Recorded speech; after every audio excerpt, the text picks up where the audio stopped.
fantastical, so unpredictable, here on the SNL network.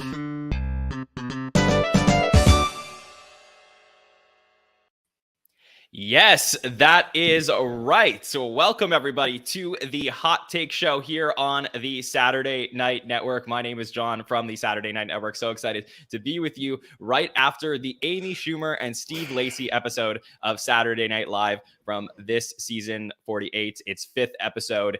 And I am pumped to get to talk about the night and what we saw here with two amazing guests and everybody in the chat who gets to join us after these shows. So first off, let me bring in my man, Anthony Conway. Anthony, how are you?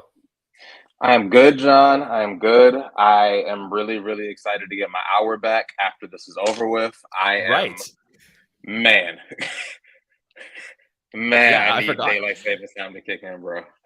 Yeah, for sure. Let me just say, this is not a hot take. I hate daylight savings changes. I think I'm like so ready for them to go. I hate it when it gets dark, like so early in the afternoon. But on a night like this with the hot take show, I could use the extra hour. So, I'm excited to spend it all with you and about for everybody who's on, I guess, in North America. I don't know how it works everywhere else, but in about 40 minutes, we'll turn back the clocks. So that'll be fun. But joining us for the first time in season 48 on the Saturday Night Network, it is the wonderful Amanda Mitchell. So Amanda, how are you? I'm so happy to be here. It's been far too long. I'm so sad I couldn't be here before. I missed you all endlessly. I couldn't breathe. I couldn't handle it. I'm so excited to have you on. I know you are like one of the hottest take people on the network, so it's exciting. I loved this episode. I won't even lie, and also I'm very happy to get this hour back. So all right, okay, good. So let's do it. A lot of good things happening here. So let's it's let's the do A-team this episode. The A-team, dude.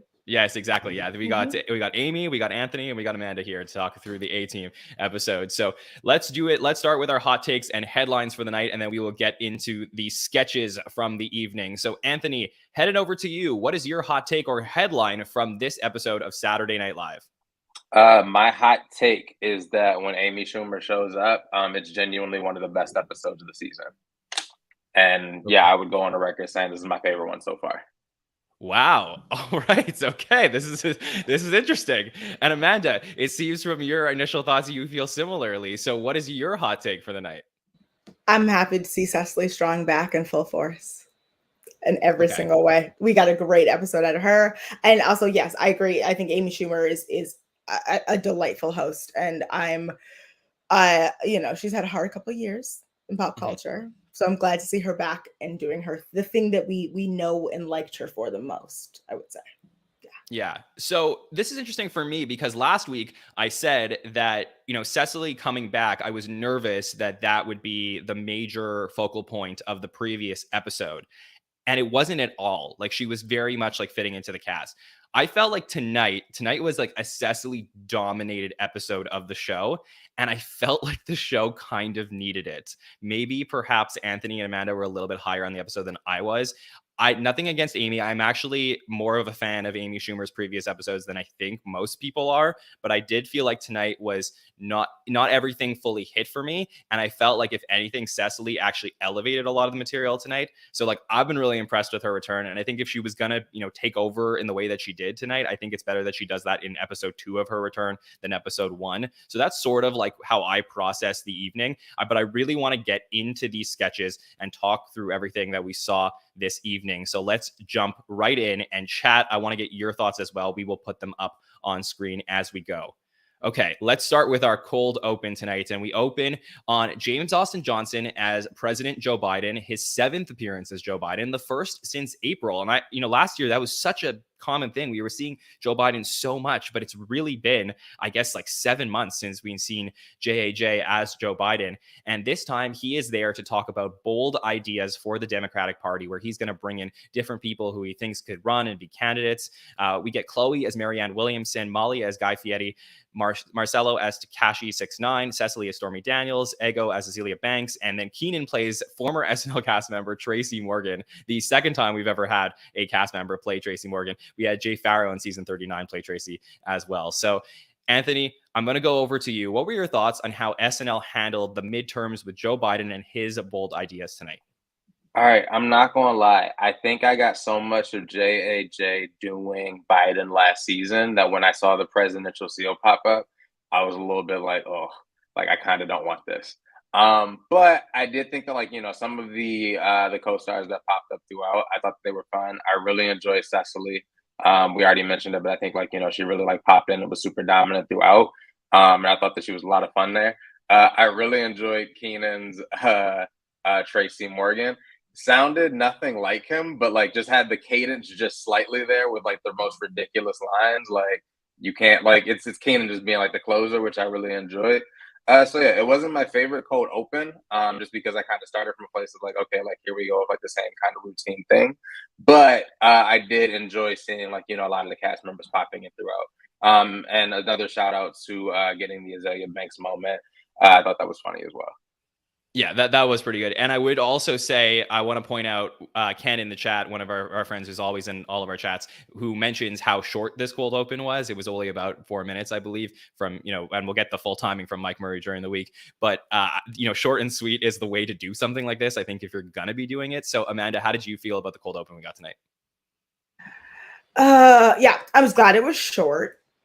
And it was because I mean, yes, I love AJ doing Biden always. It's great to see, great open. It's timely, things are happening.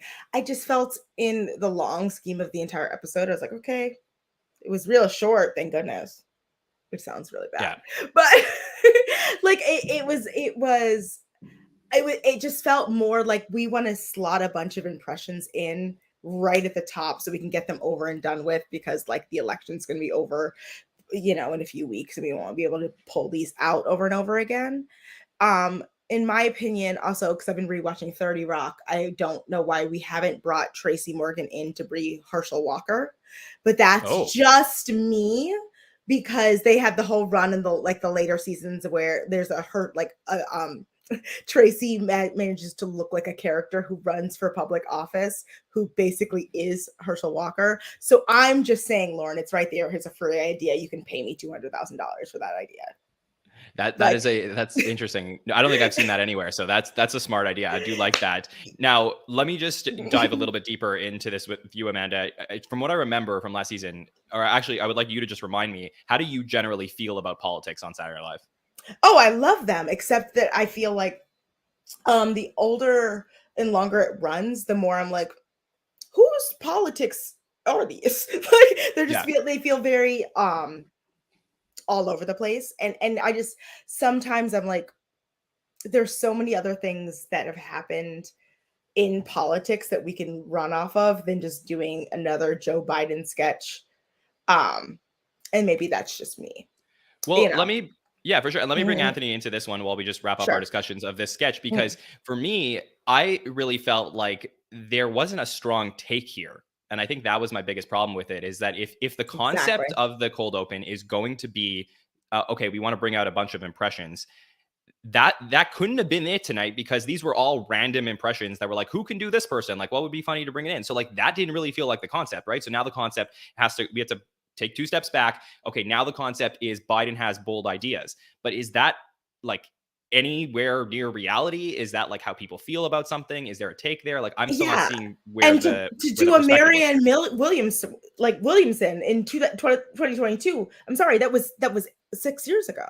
Like, we've done that. We've been there. It feels just like, oh, we had just these impressions that we could slot in and kind of make fit because they wanted to do them, rather than actually have a cold open that was strong and suitable and like funny, but maybe. Yeah. And like, look, the listeners know me. I will give the benefit of the doubt where necessary. But Anthony, do you also feel like tonight, I like there wasn't a strong take, and this was sort of felt like something they felt like they may have had to do because the midterms are coming out? Yeah, it felt a little bit shoehorned in. I will definitely give it that. It felt like, like our typical, like, the parade of like everybody kind of doing like their best impressions. But yeah, it's like, why was this the way that it got delivered? So yeah, didn't really consider that until you said it, but it did feel a little bit disjointed in retrospect. Yeah, definitely. Okay, let's turn our attention to Amy Schumer, who comes in to host for the 3rd time that we're going to see her on Saturday Night Live. And we get to see her talking a lot about, I mean, this is going to be a theme for the night. She's going to talk a lot about sex. She's going to talk about what it's like to have a child, what the best weekday is to have sex with her husband. And then she gets into a lot of stuff about her husband having autism and what that is like. I have been told that a lot of the material from this set was something that she has used previously, especially in last year's 9/11 Still Rising tribute show. So I don't know that this was new material specifically for SNL, but perhaps, a lot of viewers may not have seen this set in the past. Amanda, how did you feel about Amy's monologue tonight? I mean, yeah, because I had watched her special, so I think I felt I felt like this was almost not recycled, but almost refreshed material she had touched on. And I mean, yeah, I also always love a stand-up monologue, in my opinion. I actually wish that we would give them an actual mic stand that they could go and come off of, because that feels just very stand-up-y and monologue-y kind of deal.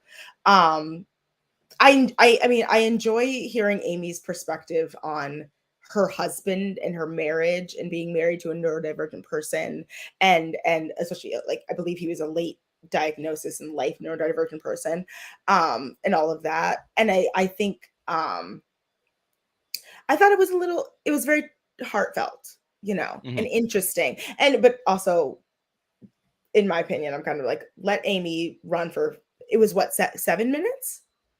I don't have all time. Yeah, it felt like a very long time. It felt like I don't know how long it ran, but it felt like a very, very long monologue. And I don't know how long everyone else has gone for this season, but it felt like the longest one this far. But it was just nice to have somebody stand up there and get to the point and do her thing and let us know, remind us who she was. I think that was the other thing. For sure. Anthony, I don't know that with this monologue, if you already didn't like Amy Schumer coming in, that she necessarily wins you over with it. But if you are a fan, I think this is what you're looking for from her as well. So how did you feel about it? I totally agree with what you said. If you are a fan of Amy Schumer, then yeah, this is for you, because it's it's her stand-up. It's her typical material. It's the same cadence. It's the same polish. It's what you expect when you know that Amy Schumer is going to be doing the show. I wasn't familiar with this being material that she had used previously. But I enjoyed it. I thought that, it worked really well. I love when we have comedians that are on the show, because it just moves really quick. Their polish is there, the timing is there. So I appreciate that, it's super quippy, it's super quick. It's all really contained really well. And while I'm not a huge fan of all of her stand-up, I thought that tonight was pretty solid. I enjoyed it. I loved the cadence, the rhythm. I loved the jokes about her husband, about sex, and what day of the week we do it? Tomorrow. It was fun. It was a really strong way to start off the episode, I felt. Definitely. Okay, so our first sketch of the night is Manny's restaurant, where we open up on Heidi, Amy, and Ego at the restaurant. Michael Longfellow brings them some soup, and, Amy's so close to eating the soup that she has been thinking about for all day, when Heidi starts talking about her separation from Matt. And then there's a big, back and forth between, why don't we eat and then we'll talk about it. And then we learn eventually that, Matt's taking the kids, and, she gets a call. Why don't you go outside and take the call? And we get, different escalation here, where Marcelo and Sarah, I believe, are eating at a table over. And then Keenan starts singing to be the voice of, Amy's thoughts. And, Heidi is just sobbing. And eventually it's just this debate of, is she going to eat the soup or is she not going to eat the soup? So Anthony, do you think she did the right thing by eating the soup? And did you like this sketch? It's what I wanted. I wanted her to eat the damn soup. It looked good. Didn't look good when she was eating it, but the idea of the soup was appetizing. And it's funny because when the sketch first started, I was they're really laying on thick, how much she wants the soup. I was is this going to be something that falls flat? It's not going to live up to the hype. And it does. And it doesn't make sense how it does. It just continues to become another thing. And then Keenan pops up and he's singing her thoughts. And then she's waiting until she can stuff the entire thing in her mouth. I don't know. Maybe it was because I didn't know where it was going, and because I kind of had a low expectation from it from jump. I didn't hate it. I thought that it was fine. It wasn't perfect, but I thought it was fine. And I did laugh a couple of times throughout. Amanda, how are you feeling about this sketch? As a woman who has lived this several times. Okay, explain. Entirely. I'm a single woman in New York City. Trust me. My friends do this all the time. I sit down and I'm like, hello, I haven't eaten all day. I'm gonna order a chicken schnitzel and we're gonna gossip. And my friend's like, hello, I'm depressed. I'm like, Great. Can I eat my salad, please? So yes, I reflected on this, but I was also like, as a person who's lived this, it's not that funny. Like it's just a thing that happens. Which is why I wish it was, the writing here was just tighter. This needed, like, I think a third or fourth draft. It felt it rushed in some places and like lagged in other places, and so many things that just could have just been condensed tighter. I mean, I enjoyed it because also, I mean, I understand the perspective and I get that, but I think it just especially for the lead sketch, it was like, oh, okay, we're going right there. But yeah, like I said, better concept than execution, I think. For sure. Yeah, I want to explore this more because I saw some comments in the chat talking about Keenan's performance in this one, which is, like him singing and escalating in terms of making this like more dramatic. It sort of reminded me a little bit of Jimmy Fallon and Tariq do this a lot on the Tonight Show, where they'll be like having a mundane conversation and then they'll just like break out into song and it becomes extremely dramatic. And I think it's a really interesting comedic tool to do something like that. However, I believe in this sketch, the concept was actually extremely strong. Like they hit on something that I felt like was fairly original and, like Amanda said, could be related to.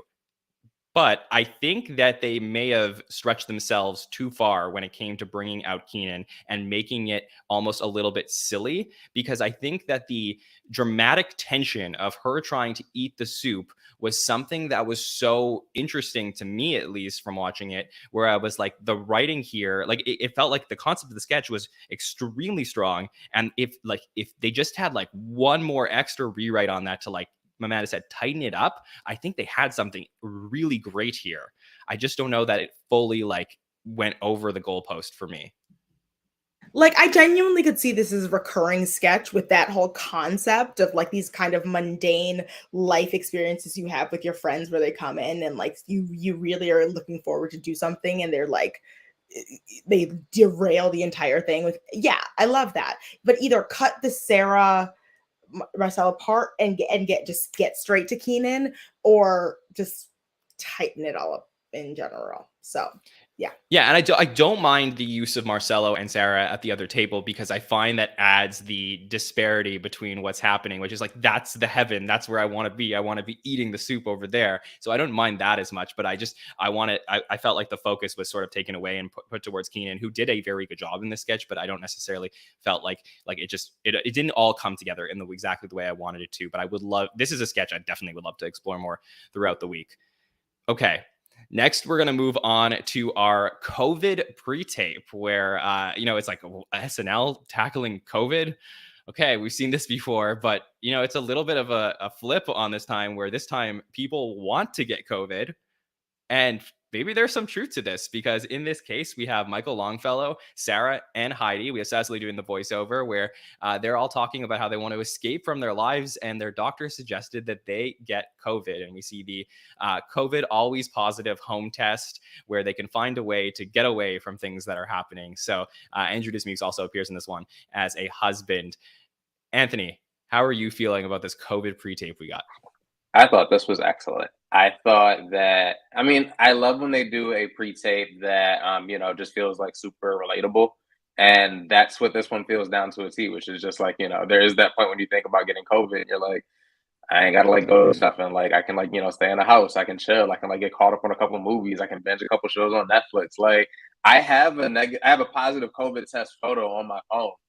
Like it's like a get out of jail free card. Like I haven't used it yet, but like it's there just in case. Like at one point, like early in the pandemic, I remember telling somebody like, "Oh, like I think I might have gotten exposed." I ain't gone anywhere the day before. Like it's like the funniest, goofiest thing that you can get away with now. And nah, I loved it. I thought it was super, super funny. I thought it was sharp. I thought it was perfectly timed in the episode.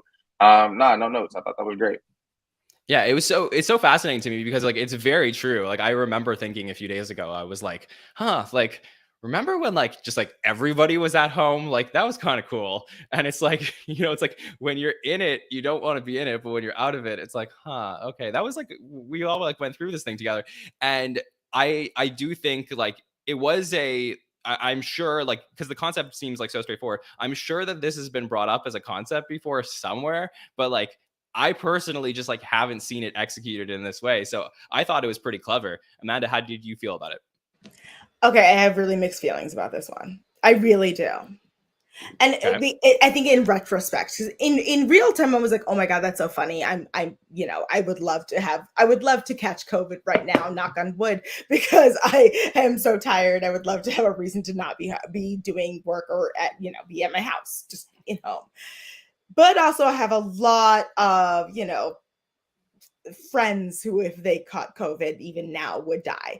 And I'm like, are we still really gonna okay being that lighthearted about the idea? It's like, LOL, now if you get it, you get to be home. It's the new flu, which we all said it was going to be like 2 years ago. So we didn't really win. We kind of lost. And so I think I want it. Yeah, people have died. Like, there's a lot of weird things about it, because I'm like, I get it. The concept is funny, but also like I retrospect, I'm like, it's a little insensitive. I think just maybe the bad taste in my mouth, it had to come back later, like diet cherry Pepsi, like that Yeah. kind of thing. Like, I Yeah, just think about it and ruminate. Well, just so I on it. understand though, because I do think like some of the listeners would probably want some clarification. Yeah. Is what you feel insensitive the fact that they're saying, okay, now we want to get this thing that killed so many people? Is it like it's just as direct as that? Because okay. Because I'm wondering if there is in their minds like any take on COVID that is funny anymore, or if it's just like it's done. And that's what I would love to know, what in the writer's room, what the tone was, what the temperature was on the concept, because it depends on where they were coming from. And I think it's a little I think it really depends on who was thinking about it, because it's just now it's a part of our lives. We've kind of accepted that, which I think 2 years ago we were still being like, no, it's not going to be a part of our lives. It's not going to be a thing. For sure. And this is a really interesting conversation, because I think that we see plenty of times in our live chats when I try to talk to some of the listeners, they're always asking for material that makes people uncomfortable. And I did. I love that. Oh, and I love that. This made me, like, in retrospect, thinking about it, and now that I'm an hour out, I'm like, this kind of was, oof. Like I was like, oh, okay, we're gonna go this lighthearted on a thing that really was traumatizing for a whole generation of people. So I think, as a person who's rewatched episodes of the show from 30 to 40 years ago, as we all know very much. I think you would have a better perspective than me on like watching things that are our parents and our people who were in charge of us went through, and seeing them take it. And like, I'm sure they at some point they did like, a baby trauma when they thought, the daycare trauma sketches, all these things. They were like, well, this is probably more of a roundtable conversation. So I will say that, but I will say like, that is to me, one of the most interesting things about being a fan of Saturday Night Live is watching a sketch, and then you can react to it like we're doing here on the Hot Take Show the night of, and then also think like, how are people in 10 years or 20 years going to look back on this sketch? And I do think that if they were able to look through the episodes throughout the last couple of years, there is a clear trajectory of like how SNL decides that they're going to make fun of COVID. And this almost feels like the last thing that they're ever going to do when it comes to COVID. That's great. I'll take it. I like if that's going to be the pin we're going to put in it. It's not a great pin, in my opinion. It's not the way I would want to go out on the topic, but if they want to go out here, cool. Because we're not washing our groceries anymore. And that was the joke that we were making for 3 to 4 months, So. Yeah.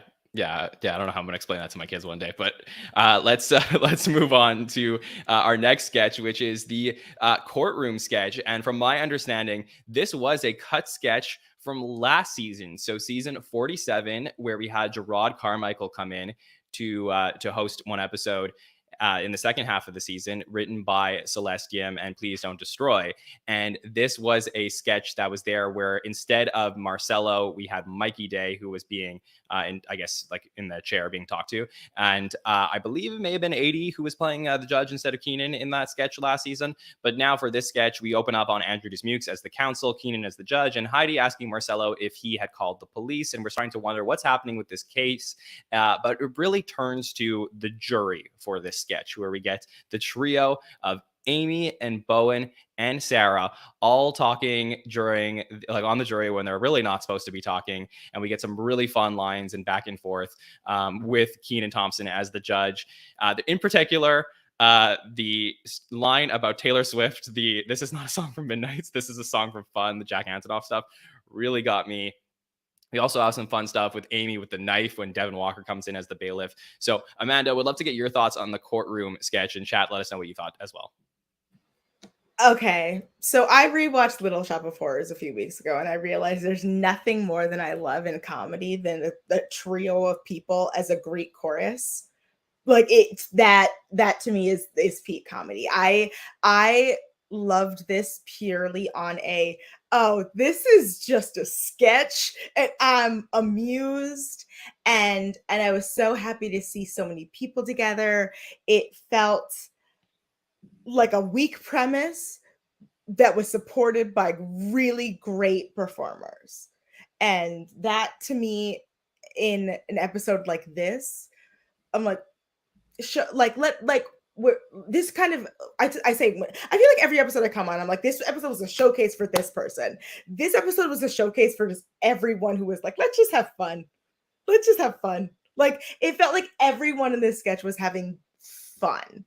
And that, at the end of the day, like, it is enough for me. It felt like, now knowing that it was a rollover from last season, I'm like, that makes more sense, because it felt just kind of like shimmied into place. But I enjoy, it wasn't a standout, but do I feel like everyone in this episode, in this sketch, was enjoying themselves and did a good job?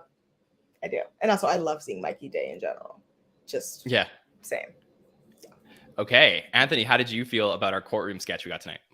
I agree with Amanda. It's not a sketch that I think on paper, like, is like a standout, but it worked really well for the performances. I similarly wrote down that the fake Taylor Swift moment was hilarious. I love that they closed it out with like a courtroom sketch of all three of them. It was a really, really solid sketch. And again, it's not one that going in I expected to be as funny as it was. And by the end of it, I was like, this is like one of like my favorite moments of the entire episode. It was strong. Yeah, I do like this sketch. I do feel that I wish I got more Bowen and Sarah and a little less Amy between the trio that was there. I think that was probably where it got like off the rails a touch for me, especially with like, the part of the knife. And I thought that was like a little bit fun, but I really felt like the duo of Bowen and Sarah was like a really fun duo that we got up there. And I think that there was something there for sure. I think that the Kenan interactions were probably my favorite stuff that made me like actually laugh out loud this night. Now the murderer is yelling at us, I think, was a great one, where that was like a really great line from the sketch as well. So for me, I thought this was really good. I find it always really interesting when they bring back a sketch from the previous season, because this to me is a sketch they've been holding on to for months, like a long time. So, that goes to, you start thinking about like, why didn't they try and do this again in the spring, and what led them to potentially bring this back now with regards to the rewrites on it from then versus now. So I'd love to like find out some more information of that to see what really put this over the edge this time. Was it the involvement of Amy Schumer, who could potentially pull off different material than Gerard Carmichael could have at the time? That's always something fascinating to think of, when it comes to sketches like this. Okay, so this week we had a lot of news. I sort of thought that this actually might be the focus of the cold open for tonight, where we got stuff about Twitter and Elon Musk finally completing his purchase of Twitter. We've heard a lot of news this week. Actually, Amanda, I'd love to ask you, you're verified on Twitter. So news came out about people having to pay $8 a month to keep their verification. Is that something you're going to be doing? No. No. First of all, I got my verification through my job, through my career. Good So reason. if I need to keep it, I have a union that can work for me and make sure that I keep my blue check mark, and they'll pay for it, and I will pay union dues to keep it. But it's not that important to my identity. And fully, I'm gonna say it on this podcast, I got verified on Twitter because I wanted to do it before my ex-boyfriend did. Oh, So I did it, okay. succeeded. Yes, and I All won. right. All right. Won the That's a big breakup. win. Well, yeah, good for you. You won So it. yeah, So now I don't want it. Now that like Elon's gonna make people want, no, I don't want it. If you're gonna pay for it, no, get rid of it. Gross. yeah, well, here we open up on Chloe and Keenan trying to figure out if suspended accounts should be allowed back on Twitter because Elon's making all of these changes. Apparently, in dress rehearsal, Mikey Day also played Elon Musk, but that was cut from this particular sketch, so they took that part out of it. But then we get sort of our like parade of different people coming in, who have suspended accounts, including Cecily, who posted her whole Bowen as a soldier, Amy Schumer being banned for being a bot, who you can find on sexpals.bitcoin.iraq, Punky, who's there on behalf of Black Twitter, who'd rather go to MySpace and get that popping again. And then we do get the return of James Austin Johnson as Trump for the 9th time, who wants to get off of Truth Social and go back to Twitter. Anthony, what were your thoughts on what you saw from the Twitter sketch we had tonight? When we see the Twitter logo right before when it came out of commercial, before they went back in, before the sketch started, I wasn't too excited because I was like, oh great, like they're gonna have something that doesn't feel like it needs to happen, or rather like it needs to happen because it's topical, but it's not gonna be funny because it happened this week and there's just not enough time to make it as sharp as it could be. But I enjoyed a lot of moments throughout. I really enjoyed that we got a Punky moment as Black Twitter. I loved the moment with Amy Schumer playing the bot. I actually thought that was super hilarious. And then when JJ shows up as Trump, like I was hyped for a second because it was like, oh, like I know this is coming, and then I was like, all right, I kind of don't really want this no more. But overall, I thought it was pretty good. I thought I thought it had a lot of really good moments in it, and considering it was like something that they had to put together to keep everything timely, it hit a lot of the notes for me. Yeah, I think that this is my problem with the sketch is like you can't help but comparing like when these sketches happen, like one person coming into the next person, right? So you often end up saying like, what is your favorite here? That's probably the base analysis that you do for a sketch like this. And I do feel like Punky gave me a really big laugh in this sketch tonight. I think she was really strong. I think Cecily was really good in this sketch as well. JJ as Trump, like, did we need to see that? I guess like to make a finer point on what they were trying to say. Like it makes sense in the context of the sketch, but I really felt like, okay, if you're gonna write this sketch and you're gonna do the parade of people coming in, then like in this case, let's use some more cast members and find some more creative ways for suspended accounts on Twitter. So for me, as our listeners know, I'm not the biggest fans of these sketches. I much prefer sketches with less cast members in them, smaller and tighter with clear concepts and not just having like all 17 cast members show up in a particular sketch. But in this particular case, I think if you're going to go with this concept, I felt like there was more to be mined here besides having JJ play the previous president. So for me, this was just okay. I think a lot of people would say they're kind of happy they didn't see Mikey as Elon Musk, and I'm sure that he was cut for a reason. But I think if you're going to go from the perspective of like what Elon's doing on Twitter, and you're going to have the Steve Higgins roll your scroll at the beginning of it, then why not go all in and have some involvement of Elon in this sketch? So that I sort of question as well, but interesting to explore. Okay. I can't wait to talk about this next pre-tape, which I have to say I thought was hilarious and I really, really enjoyed it, which was called The Looker. And yeah, there's a lot of true crime and murder stuff going on Netflix right now. But this time we're going to talk about The Looker, where we have a family who's just moved into a new house. Amy and JAJ play the parents, and we have Marcelo and Chloe as the children. And they just moved in, and JAJ finds a letter under the door. And it talks about all the things that are happening in the house because they have a looker watching them. And we get to, Chloe writing in the diary and Marcelo playing his guitar. And Then we find out a little bit more about Amy Schumer's mother, who decides to eat a second dinner and sneak it whenever she can. And after JAJ goes out for a jog, she eats and then pleasures herself to the Property Brothers. And then, lots of stuff about her trying to go to the bathroom. To me, I really thought this was hilarious. Amanda, what did you think of the looker? This was fantastic. This was everything I wanted it to be and more. It was like filthy in the best way. Like, I love when SNL plays Blue. I really, sometimes it gets a little, but like this was the perfect edge of just like it fit with Amy's sense of humor and just like the kind of concept of what somebody would see if you look in somebody's bedroom. I'm also thrilled with whoever the Property Brothers agent is because they are just everywhere in Right. comedy media right now. And I loved this. I thought it was so tightly written. So I was waiting. I was glad I didn't know what the punchline was or where we were going. And once we got there, that the Chekhov's gun had already gone off. Like it was like they just need to repeat the joke again. It didn't need to like go off again. They need to plan it earlier. It was beautiful and very like timely in that way where it's like, yeah, you may be like a week late on the concept of the sketch in terms of everyone watching, the Watcher on Netflix, but like it's still we still know where you're going, and I like that. It's good. Yeah, Big for sure. fan. Anthony, I really felt like Amy in this sketch was like, I was watching this and I loved it so much. And I kept thinking, I don't know that there's another host that I would want in this role. And that doesn't happen very often. But I think this is a case of like, this was the best you can get from an Amy Schumer type host. And I really loved having her here. And I think that's a testament to Amanda's point, which is that this should have been last week because it's almost like a week removed from the news cycle.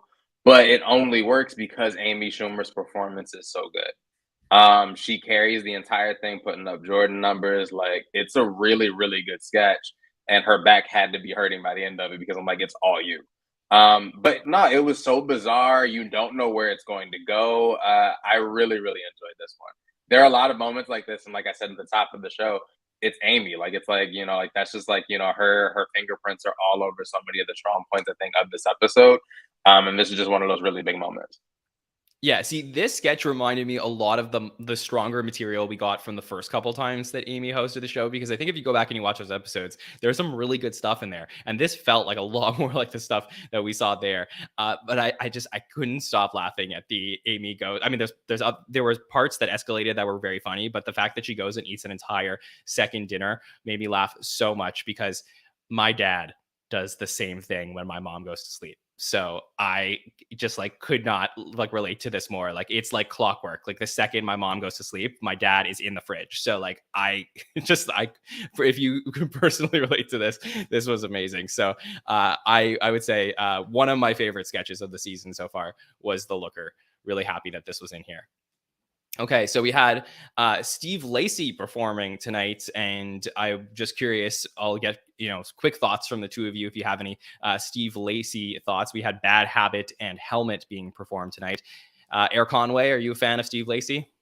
I am a fan of Steve Lacy. I think it's been an interesting thing to watch Steve Lacy on tour because so many people don't know his full album. They only know his song via TikTok, so they're going and not even knowing the lyrics, which I think is a whole nother conversation that could be had. But I like Steve Lacy. I'm a huge fan of the internet. I'm glad that he's getting his shine. I think it's crazy that he's been performing for as long as he has been, and he's only like 25. So I'm excited to see where his career continues to go. But Steve Lacy's good in my book. Yeah, Amanda, Steve Lacy fan? Literally, I did not know Steve Lacy was a part of the internet until like 2 weeks ago. So I was like, oh, so I guess I like Steve Lacy because I'd heard all of these songs. I was like, oh, I like these songs, and that's nice. Yeah. So I'm on board. Great, cool, Steve Lacy, and I also think Bad Habits as in one of some beautiful lyrical moments that people don't realize because it's been homogenized by TikTok. So point out lyricism. It's good lyricism. For sure. And I don't know if this is like very blasphemous because like I'm a huge Prince fan, but like I definitely got like a little bit of Prince vibes tonight from Steve Lacy. So did enjoy that a lot. Yes, and I will second our friend in the chat, Roller Coaster Rider, says RIP to Aaron Carter, who passed today. Yeah, and RIP Takeoff, who we got in like a bumper for tribute in Update. Okay. Let's talk about weekend update from this week. And for the second week in a row, we get a very long extended Colin and Che, just doing their joke after joke after joke. And then we get one correspondent who is going to come up to the desk this time. I believe that Sarah Sherman and Ego Odom also had pieces that were cut from dress rehearsal. So this time we just had Cecily Strong there. And, very similar, I will say, to what we saw last season from the Kieran Culkin episode, where we had Cecily doing a very personal talk to, the audience, from the perspective of Goober the clown. This time we had Tammy the trucker coming out and talking a lot about abortion. So always, for me at least, really great when we get to see, through the lens of comedy, something very serious in the way that Cecily's talking about it. Amanda, would love to get your perspective on what you saw tonight from Cecily Strong on Weekend Update. I love her so much. Sorry, I'm crying. I'm already crying. Oh my God. I love her so much. This was one of the most, I think about her last season all the time. I just think right now it's a scary time to be a woman in America. I'm not gonna lie. And I think even if you felt this was redundant, no matter how you felt about it, I'm glad that there's one person out there who did not realize that this was really important. The people were talking about this. And so yeah, I think, and when I say that I was so happy to see her on my screen. I was so happy that they allowed her the space and the access to talk about just this. Because yeah, I was like, this isn't meant to be hilarious. This isn't. We're not LOLing. We're not tee-hee-heeing on the floor. It's you're watching this because she's speaking on something that's powerful. And we had touched on it previously in Amy's monologue, and there's other things happening. And as a Michigan resident still, Prop 3 is, I'm just watching them just do terrible things to it. So vote yes on Prop 3. Thank you. But I think just Cecily is, I know that felt like to me was a junk draft, and they just let her go on stage and said, no edits, just go and say what you have to say. And so I think I'm just glad that with this timeliness and the election being on Tuesday, that I'm glad it was there, just to take up the space. For sure. It definitely made sense. And I think that with, Cecily being the sort of like, I don't want to say de facto, but like, I guess like now she is in this position to be the leader of the, women of SNL at this point, right? A lot of her contemporaries previously left the show, and that's not to take away anything from when she did something similar last season, but to say that like now even more so, like she is the veteran of this cast, and she comes out as like a representative of, the point of view. And in this case, I believe she's talking about something personal, but it definitely applies to a lot of people who are, struggling to figure out how to talk about this as well. And I appreciated what I got to hear from her tonight, and I thought it was really great. I have a lot of respect. It's not easy to do what she did tonight. Anthony, any thoughts or comments on what you saw from Weekend Update and Cecily? Nothing really to add on Cecily. I think that Amanda really hit a lot of that. I did question, I was like, was this an impromptu joke swap between Jost and Che? Like, it kind of felt like there were a lot of those moments throughout. Specifically, two that I wrote down were comparing the New York City Marathon to undocumented Africans running wild in the streets of New York. And I screamed. Hilarious. And then Mother went day drinking while her 5-year-old was home alone, like a loser. Just two really, really great moments there. But overall, I really enjoyed Weekend Update this week. For sure. And let me just say, like, no joke swap last May. Like, I understand we got correspondence coming in from all people who were leaving the show, but it's been a while. So I'm hoping at Christmas that we could potentially get this coming up. So we see it. And we know that this is it's about time, Amanda. I really loved this. I will say, like, how I feel about these men. these two people. But I loved this weekend update and the joke swap. But you know how I feel about the two men's. But yes, love that. It was a great weekend update all around. Everyone. For sure. Let's go talk about what happened post update, because we really got like a stacked post update. Like it was crazy, right? Like usually we get like 2 or 3 things. How much material was there tonight? It was crazy. But we're going to talk about the Jets sketch coming up next, where we get the perspective of a tailgate for tomorrow's Jets Bills game, where Keenan, Amy, Cecily, and Andrew are all hanging out at the tailgate, and they are talking and just keep yelling at everybody who walks by in a Bills jersey, including Michael Longfellow. Heidi's walking by and she's pregnant. We get Mikey comes in as a cop and then joins in the fun. Kids are walking by, they're yelling at them, and then of course the button on it, which is JJ in the wheelchair, and of course Amy ends up yanking the wheelchair from him. So Anthony, what were your thoughts on our Jets sketch tonight? I thought this one was solid. The moment that I laughed was when the kids walked by. But you know, it's one of those where like you're watching it and you're like, I can kind of see where this is going. Like it's fine. But that moment specifically, I thought was really, really funny. Overall, I thought it was just kind of like solid. Yeah, Anthony, are you a big football guy? I'm a huge Titans fan. So it's like, yes, I like football, but I don't necessarily like watching my team win because I don't do that often. But you know, I tune in. Yeah, for sure. I felt like I'm not a New Yorker, so I don't want to pretend to be one, but I feel like I am a Giants fan actually myself. So okay. I feel like I've seen enough of this type of thing. I've been to tailgates, especially a bunch of like Dolphins tailgates, or I've been down in Florida and stuff like that. And like this definitely does happen, especially like now you got some New York teams that have been very good this season. So I feel like this is a good time to play this sketch. But it got dark, especially with the JJ stuff near the end. So Amanda, how do you feel about it? I mean, I don't know anything about any kind of sporting event, except the fact that I watched some team win the World Series today, apparently. Yes, I'm sure. Yes. Okay, cool. I didn't know. I don't know, I watched, the residents of Philadelphia beat or lose the Meteors. I don't know what it means. But basically I laughed. I love a dark turn in a sketch, in any kind of thing in any kind of like after the watersheds sketch. I just love it when they get real, really dark. So I would say my only viewpoint on that, I was just like, that's when I was like, okay, get it. Cool. Y'all are all maniacs. Members of cults. Yes. Yeah, we are. Love it.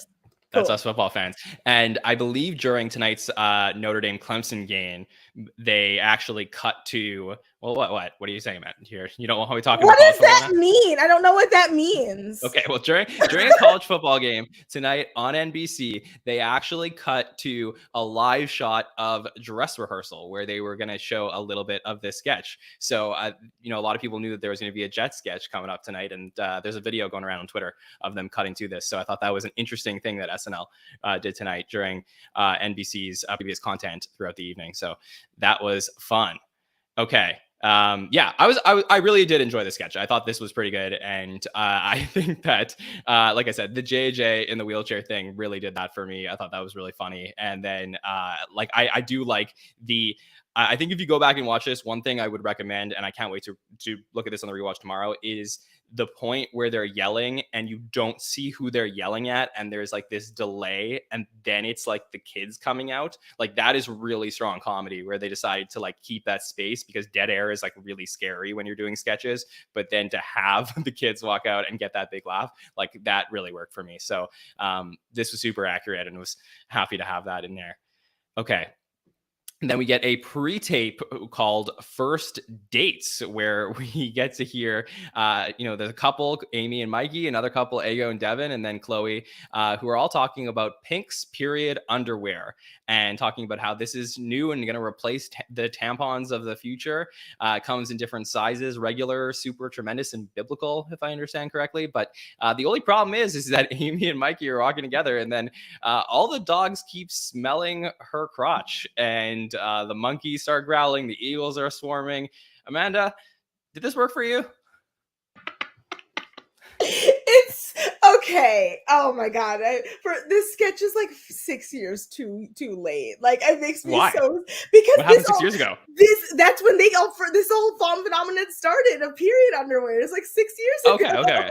So like that's why I was like, wait, like that's the only thing I was like, wait, but this they should have done this like before it was like because now like you can buy them at Target, you know, like because it's a brilliant concept. I mean, like as a person who's dealt with that concept, it's like, yeah, no, you absolutely are like, if I go in near a water, a shark is just gonna come running up onto the shoreline to come find me. Like like, you know, Mosquito City, you know, you make up these weird concepts in your brain. I don't know how it all works. I don't know how the human body works, but like I loved this because of just how disgusting it was, how asinine it was, and this also again is another just like Amy Schumer only. Like this felt like they brought in a writer from inside Amy Schumer. That Paramount Plus was like, I'm so sorry. That is that the line that we have a line and that is it.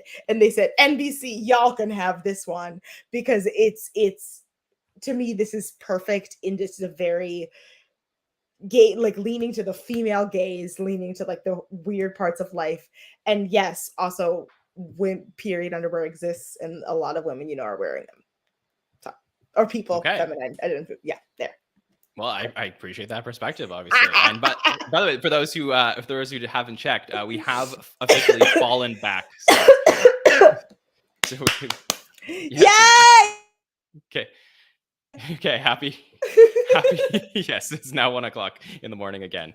Congratulations, everybody. Okay, Anthony, how'd you feel about our first dates Pink's period underwear sketch?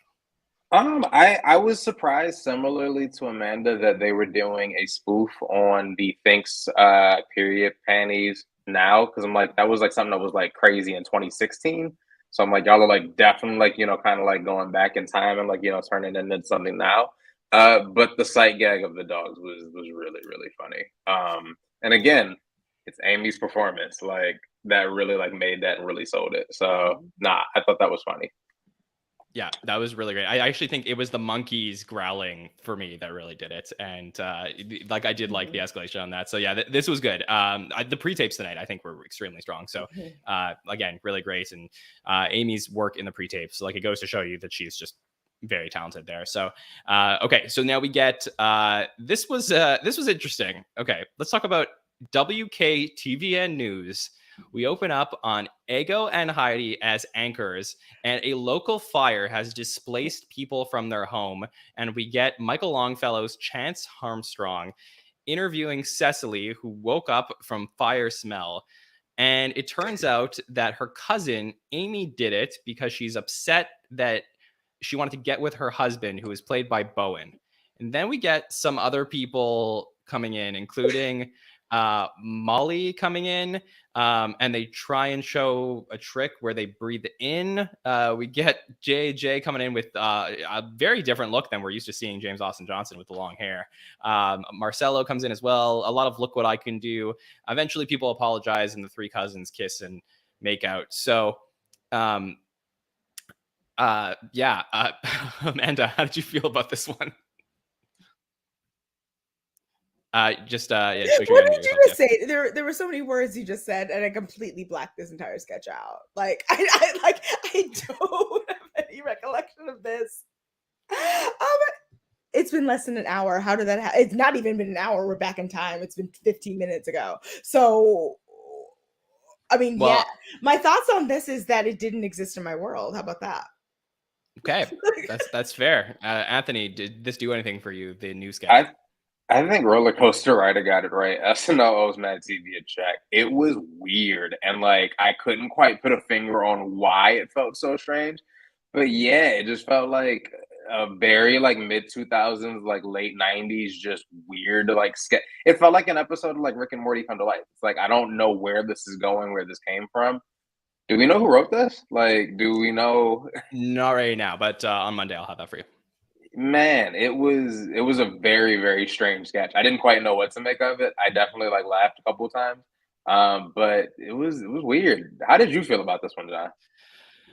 This one didn't really do it for me. This is sort of what I was talking about at the beginning of the episode, where I was saying how like there were some sketches that I feel like weren't that great, and I felt like Cecily Strong like really came in and sort of elevated it a little bit. Like this is a prime example of that, where I felt like Cecily was like doing everything she possibly could to like put this above the bar of like a good sketch here. And I always like to give things like second chances, and like perhaps on a rewatch there's more here, but I really don't know what I don't know what the concept was behind, besides just like, okay, these people are all like, I guess playing like Southern and dumb, if I understand correctly. And then like they're being like, and then like they're all cousins, but they're all like into each other and stuff. So there's like some weird incest thing going on, but at the same time, like there's this whole like property thing. To me, there was just like a lot of like moving parts here, and it sort of felt like an excuse in a way for them to like do the accents. And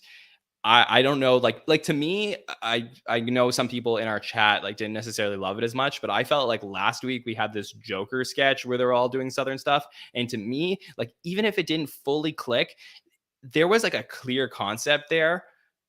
And tonight, I don't know that this sketch had one as much for me, so this may have been my least favorite of the night, if I have to be completely honest. That's my note beside it as well. It was my least favorite. Yeah.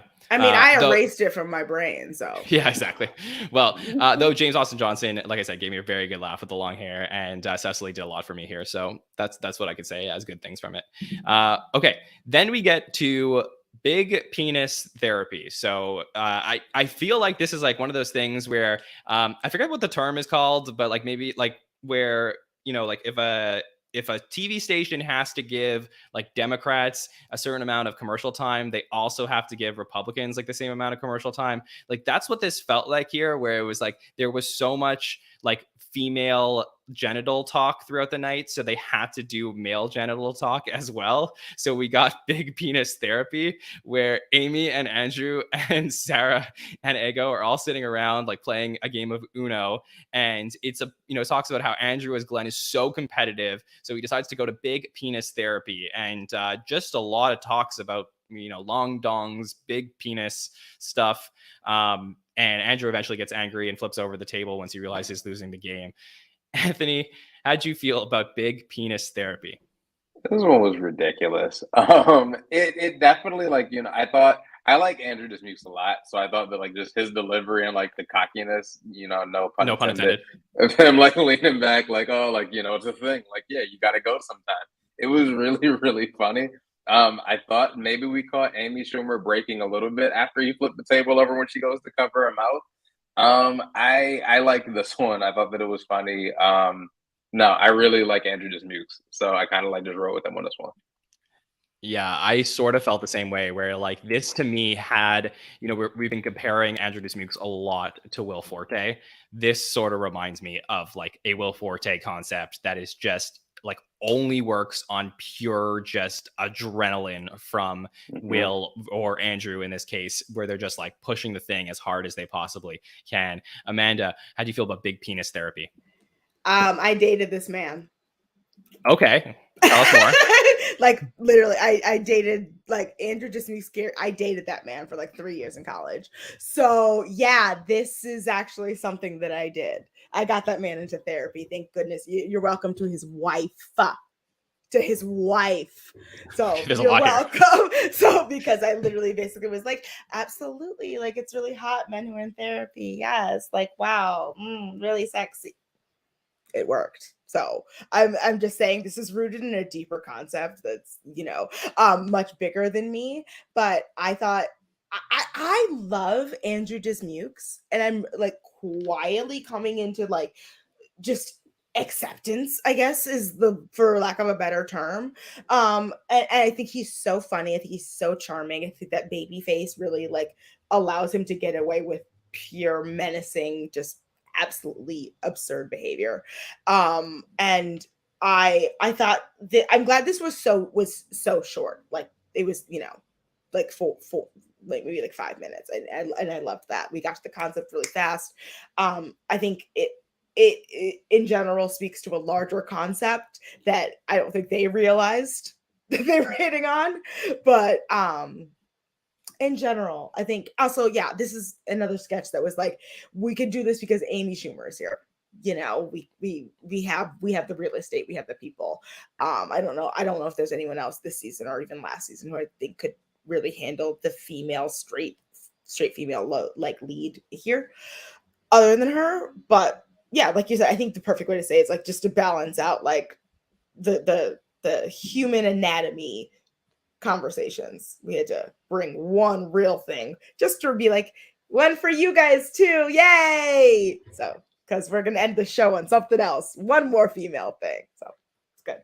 For sure. And I definitely want to point out this comment from Grim77 in the chat, who he said that no one seems to have gotten the joke that in order to get the man into therapy, it has to stroke his ego somehow. And I did get that when I was watching the sketch. Like, I did feel like, okay, this is just obviously like, it's not about his big penis. It's about getting him into therapy. But the thing is that the sketch in execution uses the Andrew Dismuke's ability to be so weird and so like aggressive. And I love how Amanda said, like, the baby face and the aggressiveness of Andrew Dismukes and his characters are such a dichotomy that it's like, it's so funny. So for me, it's like, I get that the concept itself was kind of clever, but it's the Andrew Dismukes' ability to just push the weird that to me creates a vehicle that I'm enjoying seeing every week. And I have to say that, you know, I see a lot of inconsistency week to week over general storylines that we're getting from Saturday Night Live this season in season 48.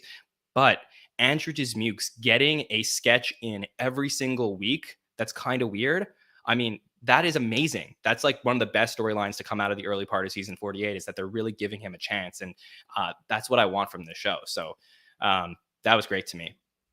Okay, let's wrap things up on our final sketch of the night, which was Big Dumb Hat. And, you know, this opens up with, Are You a Perfect Woman? Well, we get Chloe and Amy and Heidi all talking about their big dumb hats and kind of using the, like, a little bit of an ex-porn star's voice, or we got gray pigtails at the end of last season. But it's a lot of talk about, you know, what it's like to be a perfect woman with her perfect big dumb hat and, you know, showing off engagement rings and, you know, being 10 and posting pictures from her wedding day every single day.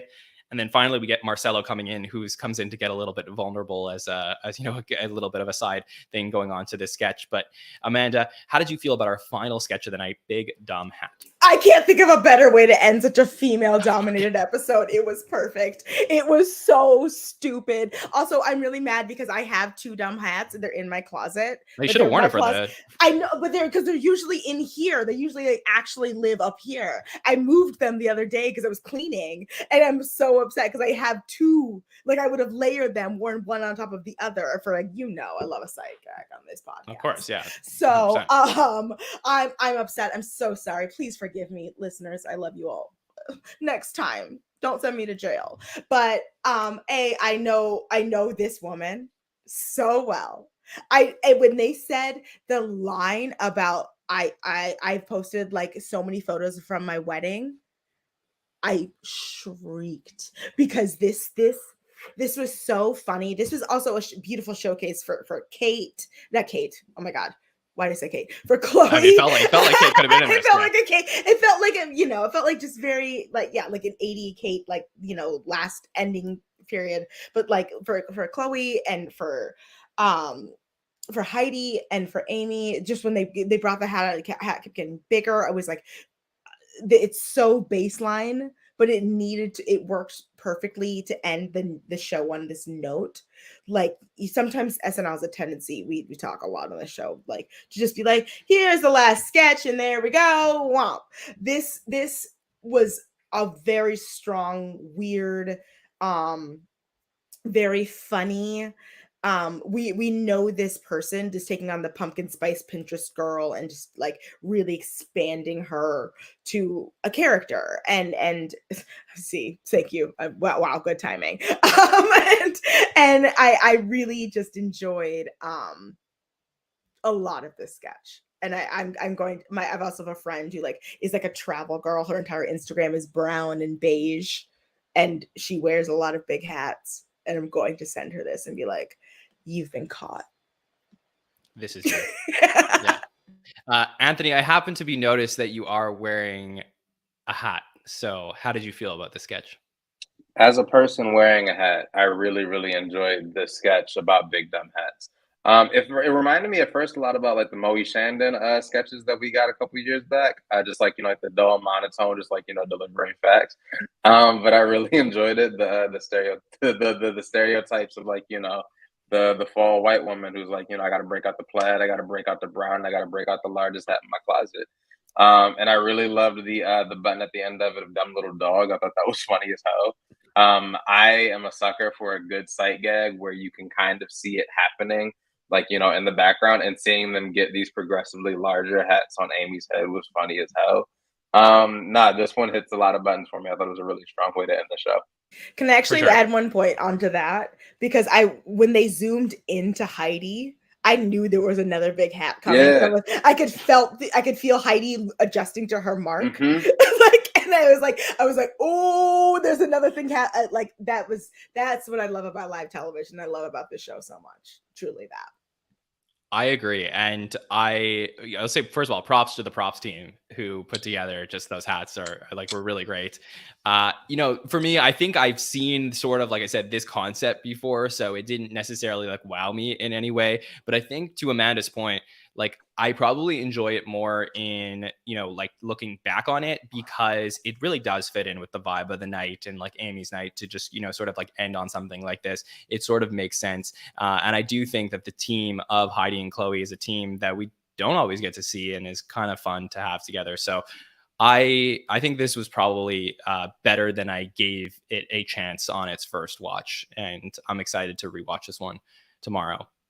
All right, let's talk ratings out of 10. So, we went through the entire night. We had some interesting sketches and interesting moments throughout the evening. Chat would love to get your ratings out of 10 as well. But I'm going to go to Anthony Conway first. How did you feel like this episode was out of 10? All right, I'm gonna preface by saying this, and I've mentioned this many times when I've ever done the show.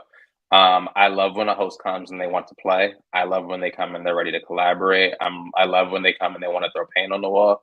And I think that Amy shows up and she's just like, "I'm home. Let's let's just do the damn thing." I gave this one an 8. I think that every sketch she's giving so much. I think that a lot of the choices that she makes are just spot on and they feel really right with the cast. I think it's really dope that she was able to gel with a lot of the new players that are in this season. And do we lose it? Do we lose Anthony on this one? Amanda, are you losing him? Oh, okay. I don't know if I got Anthony. So Amanda, you want to give your rating out of 10? I do. Yes. Okay. I agree. Actually, a lot of Anthony's points. I'm gonna go off of a lot of those. It's like I really like the fact that Amy came in and said, "Hello, I'm gonna have fun. We're gonna game. We're gonna play around. Tee hee hee. We're gonna do the whole show. It's our third time. It's great." I think that I would say that this to me is a 7.5 out of 10, only because just watching Amy inside Amy Schumer from 10 years ago, there's sketches that you would watch me like, that's hilarious, that's timely, that goes on forever, it's still very poignant. And the ones that are bad hurt, I feel like the same way is going to be about this episode. It's so I can't give it a full 8, but I think are the sketches that are rewatchable probably endlessly rewatchable like Amy's previous time out? Absolutely. And the sketches that are going to age poorly, going to age very poorly? Yes. If you want to talk about inside Amy Schumer having timeless sketches, talk about Bad Hot or Last Hot Day with don't fight with the chat because just saying Julia Louis-Dreyfus and Tina Fey and Amy Schumer. It's a great sketch about women over 40 in Hollywood. So go watch it. Yeah. Sounds good. Anthony, we got you back. I just want to make sure we got all of your rating. So do we have you again? All right. We may have lost Anthony. So hopefully we'll get him back here. I think he's frozen, but I'll give my rating in the meantime. And of course, I do believe we did get 8 out of 10 for Anthony. So that's pretty good, and appreciated his thoughts tonight. Look, I think that this show I always love talking it through, and I love doing this because it always makes me feel better on it. I think I'm going to go about a 5.5 10 probably for this one. Like I'm somewhere between a 5 and a 6, really, probably closer to a 5. I just feel like I take my welcome back. I take my ratings super seriously. Like that's true. Yeah, as anybody knows, when they hear me rate something, like I am not just comparing it to like, okay, this is a 5 to 10 on the night. Like I'm saying, like compared to the rest of the episodes in the history of SNL, to me, this is about a half. Like this is like the 50% mark. There's some good sketches, there's some bad sketches, but to me, there's nothing that necessarily like. There's a couple sketches I really like that were great, but nothing that I really felt like took this episode so over the top. Right. So for me, at least on a first watch, I would say 5 out of 10 for me, like 5.5, something like that. So that's how I feel. I can't wait to see if I like this more on the second watch. This is going to be fascinating to talk about. And I'm excited to do that all week long. We have a jam-packed week of podcasts in case you're looking for more talk about this episode. And on Monday night, we got our roundtable coming up where we're going to talk about Amy Schumer, her history with hosting Saturday Night Live. Was it a good idea to bring her back to host?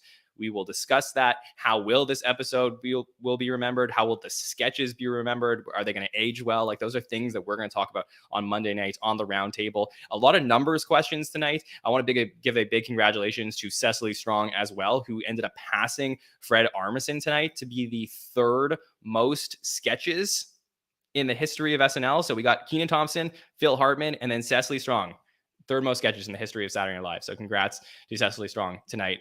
And we will get all of the numbers talk, all of the screen time on a Wednesday with Mike and Nicole and special guest Eric. On Thursday, we will be back for the patron feedback show to talk through everything from the week and then look forward to next week with host Dave Chappelle, who we found out tonight is coming back for his third time hosting the show. Seems to be a little bit of SNL tradition to have Dave Chappelle to come in after a big election cycle. So we'll see what he brings to the show next week. I know there's a lot of interesting thoughts on that. We're going to talk about that a little bit more on the roundtable on Monday if, our thoughts about that. And of course, but we will be back here, whether you're watching the episode or not next week, to talk through everything from Dave Chappelle and Black Star's episode of Saturday Night Live for our final show in November. Hard to believe, but that'll be next Saturday night. So hope you'll join us then. Okay. How is that true?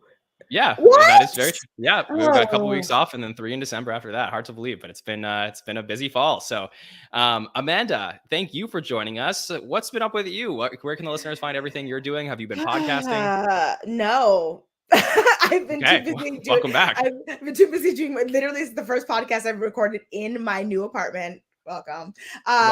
Thank you. I moved in July, if you want a clue of how long it's been. I'm still with my little words and my little writing things over a Fire 29. If you want to read my beauty writing, learn about, the fun things that are happening, trends and things. I do that. You can also go follow me on TikTok and on Instagram and on Twitter at Loch Ness Manda, like the scary Scottish monster that lives all within us, whether or not I believe it's real or not. And go vote on Tuesday. And that's all I got. Absolutely. Anthony, happy to have you back with us tonight and not frozen anymore. So please tell the listeners where they can check out everything you got going on. Check me out at Eric Conway on Instagram. That's where I'm posting all the stuff that I'm working on, the stupid sneakers that I decide to wear for the day, all of that good stuff. Yeah, sounds good. You can always find me at Jon Schneider 24 if you would like to talk to me about Saturday Night Live, and follow us at the SNL Network for everything that we are doing. Lots of fun stuff that we're posting this week. I can't wait to see what the whole marketing team has cooking for the rest of the week. So that will be very fun. You can find us on Facebook, Twitter, TikTok, and Instagram for everything we're doing. Really want to thank the chat for joining us tonight and for staying up late with us and enjoying this fall back. And we'll be here all season long to talk through everything from SNL. So thank you to Amanda and Anthony as well. My name is Jon Schneider from the Saturday Night Network. We will see you next time, everybody. Have a good one.